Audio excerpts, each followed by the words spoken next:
Bakit ganito ang buhay?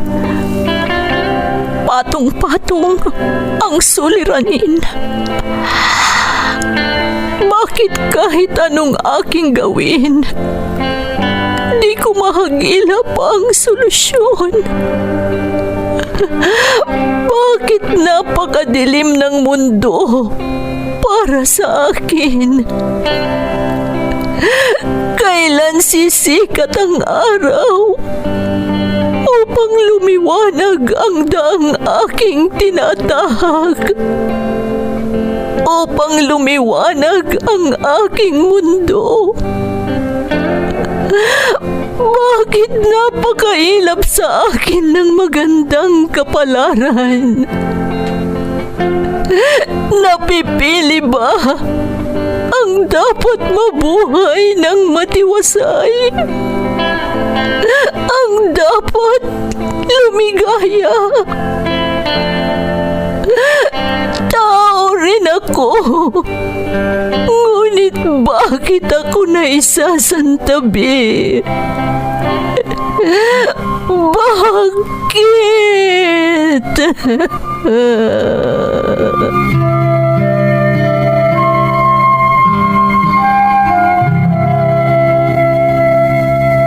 Puno ang mundo ng suliranin.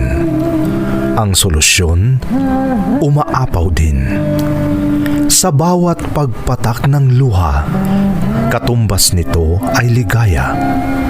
Sa tuwing sasapit ang gabi, darating ang bagong umaga.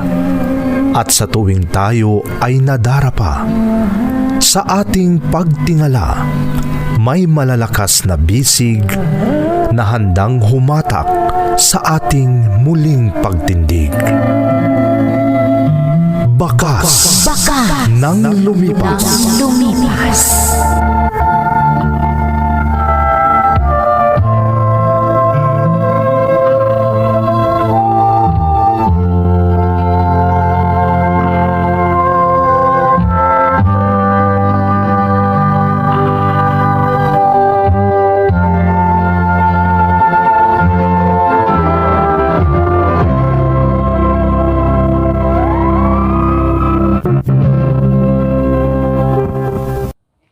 Don't forget to like and share and subscribe to this YouTube channel and hit the bell button.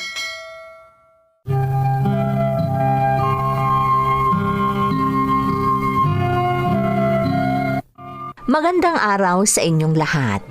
Dahil po sa mga kahilingang aming natanggap at sa kagustuhan naming mas dumami pa ang makakaintindi sa mga karanasang itinatampok namin sa programang ito, heto na po at sisimulan na nating isahimpapawid ang inyong mga karanasan in Tagalog version.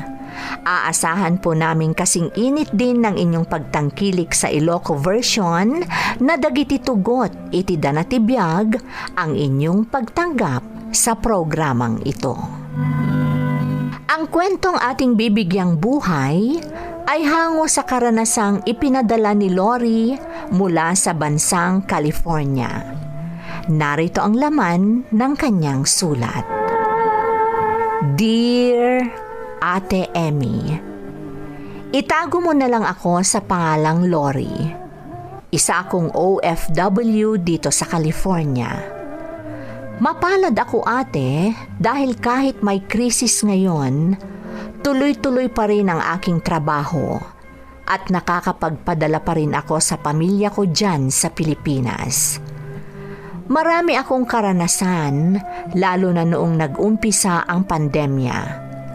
Ngunit ang gusto kong ibahagi ay ang karanasan ko nung nandyan pa ako sa Pilipinas na dahilan kung bakit ako ng ibang bansa.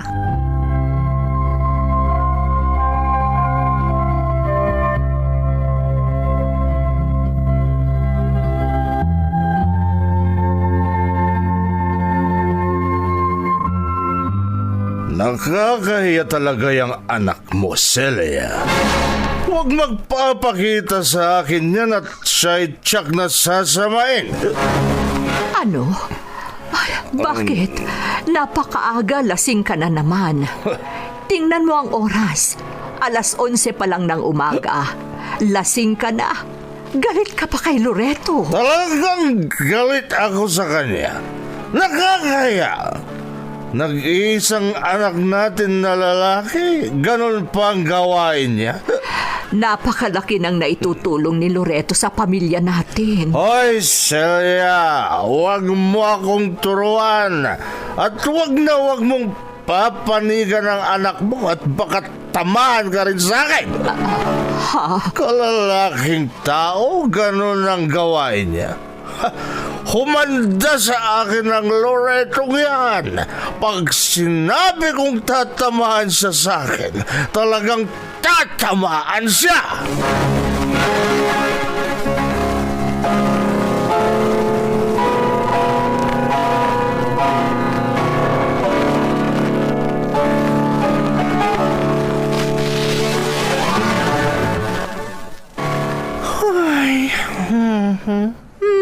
Ano ba yan? Pagod na pagod ka. Ay, talaga pinsan. Nakita mo naman, sunod-sunod ang customer ko dito sa parlor. Ngayon lang ako makakapagpahinga, no? Iyan ang dahilan kung bakit ang mga kagaya mong may parlor naiinggit sa'yo. Ha? Bakit mo naman nasabi yan? Dahil parating maraming tao dito sa parlor mo. Yung ibang parlor, napakahirap humikayat ng customer. Ay nako, hindi ko nakasalanan kung marami akong customer, ano? Paano ba naman? Yung iba dyan, hindi naman maayos ang trabaho. Kung ano yung gusto nila, yun ang ginagawa nila. Hindi naman nila sinusunod ang gusto ng mga customer. Oh, bakit mo ako tinatawanan, pinsan? Paano? Napakahaba ng uso mo nung sinasabi mo sa akin ang gawain ng ibang mga beautician. Oh, tama naman ako, diba? Kaya sorry na lang sila dahil ako ang reyna. Charot!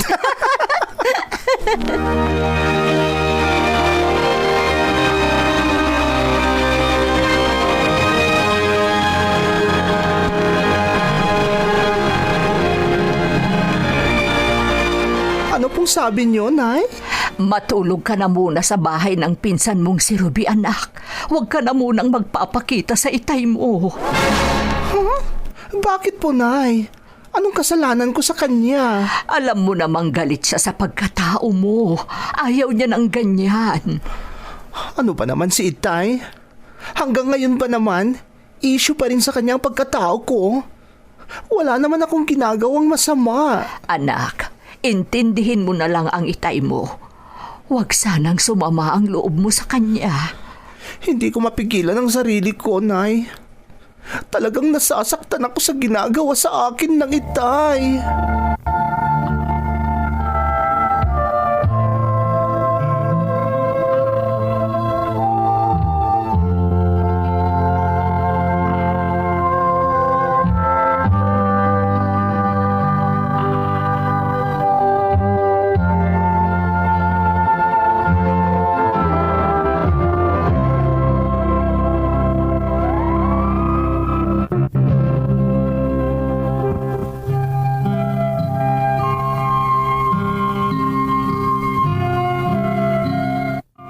Ang lahat ng narinig nyo sa unang bahagi ng aking kwento, Ate Emmy. Isa akong miyembro ng LGBT. At aaminin ko, matagal kong itinago ito sa aking ama. Alam ko namang galit sa akin ang aking ama dahil hindi ko sineryoso ang aking pag-aaral dahil sa aking katauhan. Mas ginusto kong sumama sa aking mga kaibigan, sumali sa mga beauty contest. At dahil dito, nakapundar ako ng sarili kong negosyo. At hindi na ako natakot ipakita ang totoong pagkatao ko.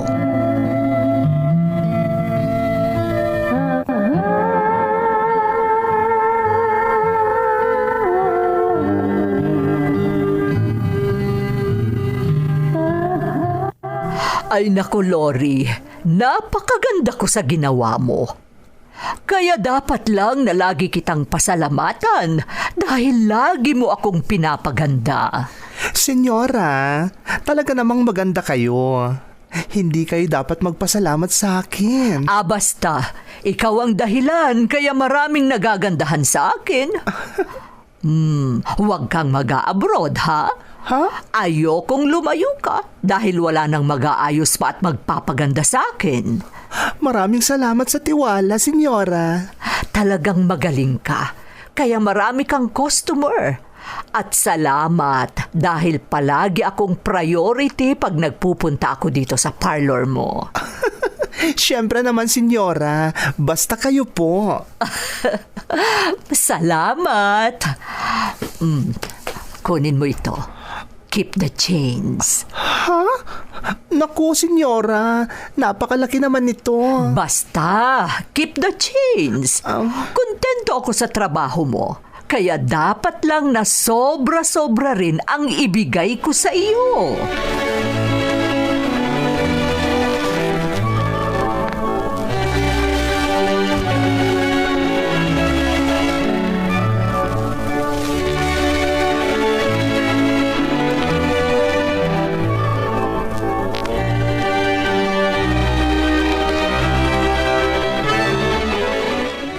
Pinsan, ayaw kitang iwan dito sa parlor mo.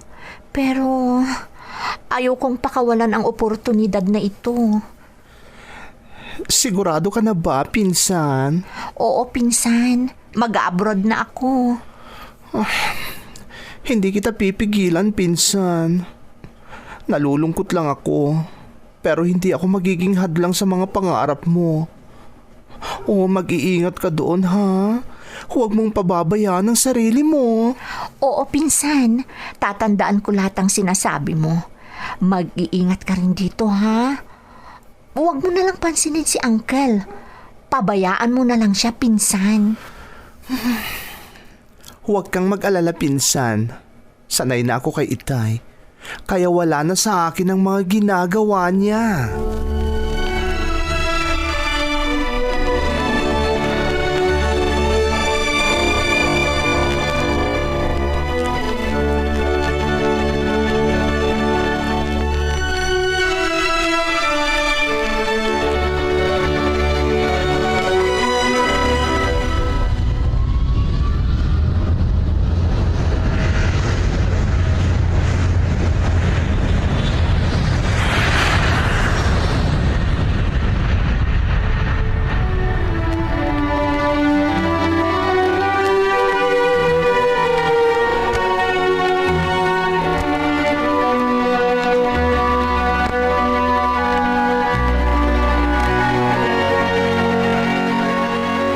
Nakakaya ka talaga, Loreto.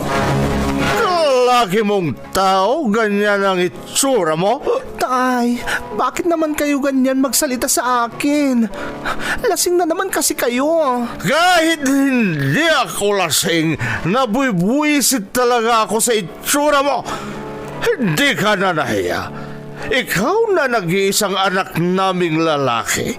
Pinipilit mong maging babae? Hanggang ngayon ba naman, Itay? Hindi mo pa rin tanggap ang pagkatao ko? Talagang hindi ko matatanggap ang pagkatao mo. Lalo na yung itsura mo. Hindi ka na nahiya. Aray ko, Itay! Bakit mo naman ako sinaktan? Hindi lang yan ang matitikman mo sa akin, walang hiya. Bibigyan pa...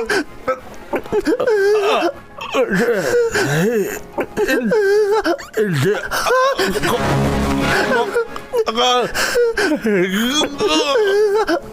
Itay! Diyos ko! Tulungan niyo kami! Nawalan ng malay ang tatay ko! Tulong!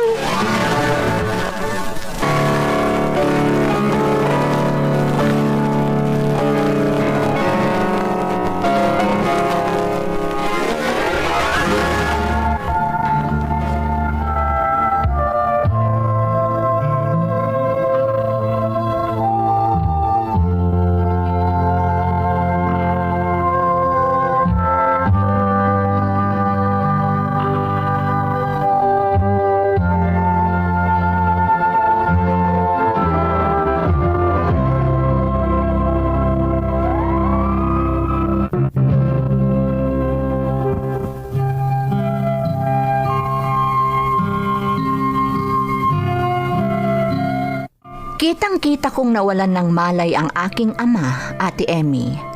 Nag-alala ako ng husto dahil akala ko kung ano na ang nangyari kay Itay. Mabuti na lang at naitakbo namin agad sa ospital, kaya walang malalang nangyari sa kanya. Yun nga lang, hindi na siya kagaya ng dati dahil sa pagkaatake niya.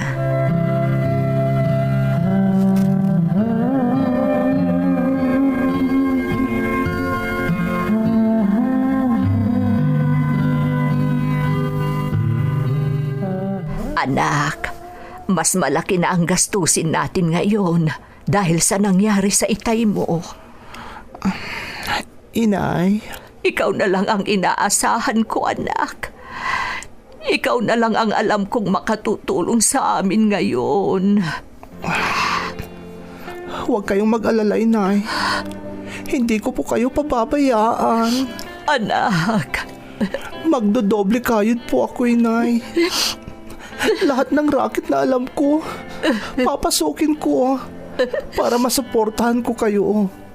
Lalong-lalo ng mga pangangailangan natin at ang pangangailangan ni Tay.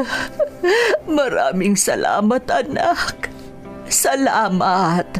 Dahil kahit hindi maganda ang trato sa iyo ng iyong ama, hindi mo pa rin siya magawang pabayaan.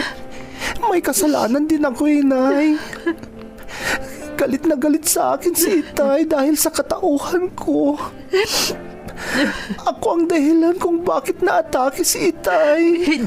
Hindi anak. Huwag mong sisihin ang sarili mo.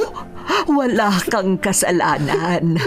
Wala, anak.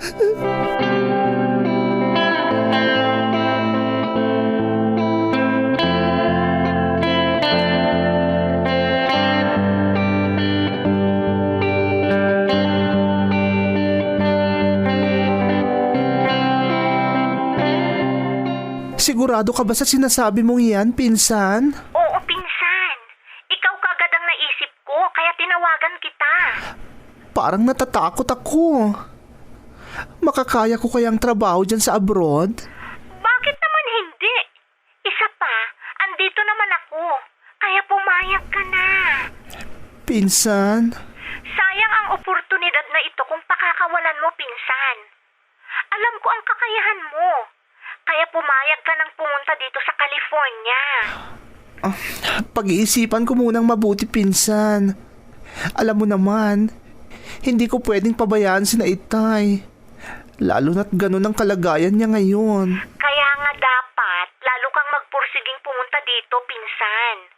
Kagaya nga ng sinabi ko, aasenso ang buhay mo kung dito ka magtratrabaho. Maniwala ka sa akin, pinsan.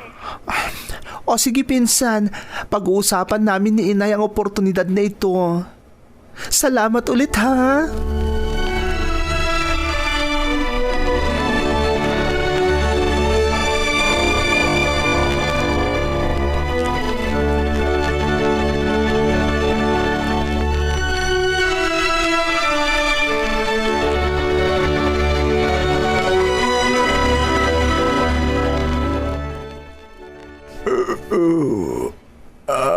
Alam kong galit kayo sa akin, Tay. Dahil sa ganitong katauhan ko. Hindi ko naman sinasadya kung bakit ako naging ganito. Masaya ako sa ganitong pagkatao ko, Itay. Sana maging masaya rin kayo para sa akin. Loreto. Bago ako umalis para magtrabaho sa ibang bansa, nais ko munang humingi ng tawad mula sa inyo. Ako ang naging dahilan kung bakit nangyari sa inyo ang ganyan. At ipinapangako ko, Itay, gagawin ko po ang lahat upang maibigay ko ang mga pangangailangan nyo. Magtatrabaho po ako sa abroad para sa inyo. Pangako yan, Itay. Anak ko. Tinawag niyo akong anak. Salamat, Tay. Maraming salamat. At kagaya po ng sinabi ko, mag-abroad ako para sa inyo. Hindi ko po kayo pababayaan. Magtatrabaho at magsasakripisyo ako para sa inyo, Itay.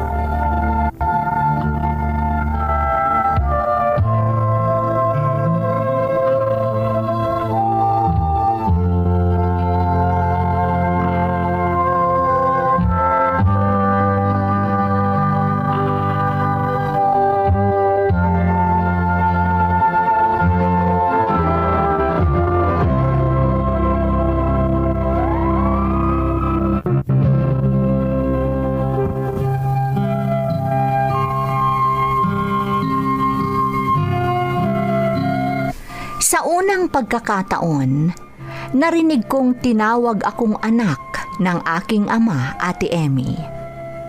Kahit hindi masyadong maintindihan ang kanyang pananalita dahil sa nangyari sa kanya, masayang masaya ako dahil ito ang nagbigay sa akin ng lakas ng loob upang mangibang bansa. 10 taon na akong nandito sa California. At kahit may krisis dahil sa pandemya, nagpapasalamat pa rin ako sa Diyos dahil hindi ako nawalan ng trabaho dito at naibibigay ko lahat ang pangangailangan ng aking pamilya dyan sa Pilipinas. Salamat din at nabigyan niyo ako ng oportunidad upang maibahagi ko ang aking kwento. Lubos na gumagalang, Lori. Lori, salamat sa pagbahagi ng iyong karanasan dito sa ating programa. Alam mo, hindi lang ikaw ang nakaranas ng ganito. Marami kayo. Pero swerte ka dahil natanggap ka na ng iyong ama. Kagaya na rin ng pagtanggap ng lipunan sa lahat ng miyembro ng LGBT family. Sana magpatuloy pa ang mga pagpapalang nakakamit mo. Hindi lang para sa iyong ama, kundi para na rin sa buong pamilya mo. Muli, maraming salamat sa pagbabahagi ng iyong kwento dito sa ating programa. Bakas ng Lumipas. Di mabubura